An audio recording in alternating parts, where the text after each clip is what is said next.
এখন পেঁয়াজ নাই, পেঁয়াজের একটু ঊর্ধ্বগতি দাম শুনে ভালো লাগলো, 200-300 টাকা বেশি। আসসালামু আলাইকুম রহমতুল্লাহ। পেঁয়াজের কি দাম বললো? এই পেঁয়াজ 1250 বলতেছে। সত্যি কথা, আজকের পেঁয়াজের দামটা কিছুটা হলেও বাড়তি আছে, যেটা গত হাটে আমরা এটা 1000 মানে 1000 টাকা শুনেছি, আজকে 1250 বলতেছে, সে অনুপাতে দামটা একটু বেশি লাগতেছে।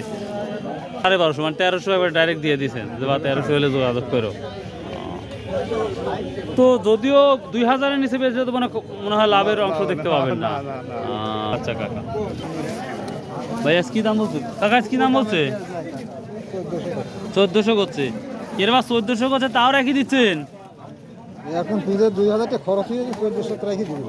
না না, ওটা বলিনি, মানে আজকের বাজারে তো মানে বেশি করছে, এই জন্য বলছে। কত হলে দিবার চিন্তা ভাবনা আছে? কত বাজার অনুসারে দর দিছে। ও আচ্ছা কাকা, আচ্ছা আচ্ছা ঠিক আছে কাকা। 1400 দাম বলছে পেঁয়াজ, তারপরে দেয়নি, দেখি আরো 2-1 জন আছে, জিজ্ঞাসা করে দেখবো। সালামু আলাইকুম, কি দাম বলতেছে আজকে পেঁয়াজ? 1300 বলতে, তাও দেন নাই? কত হলে দেওয়ার ইচ্ছা আছে ইনশাল্লাহ আজকে? আগে গেলে দিয়ে দিবেন না?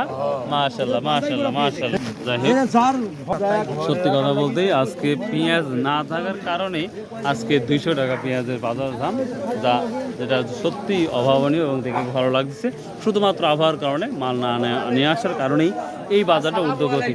ভাইয়া বাজার পেঁয়াজ ঊর্ধ্বগতি নাকি রিল্যাক্সে যেন বসে আছে কে ভাই? পেঁয়াজ কি কিনছেন দাদু ভাই আজকে? ও তাহেরপুর, ইনশাল্লাহ যাবো কিন্তু একদিন ভাই। আচ্ছা ঠিক আছে, অল দ্য বেস্ট। আসসালামু আলাইকুম রহমতুল্লাহ।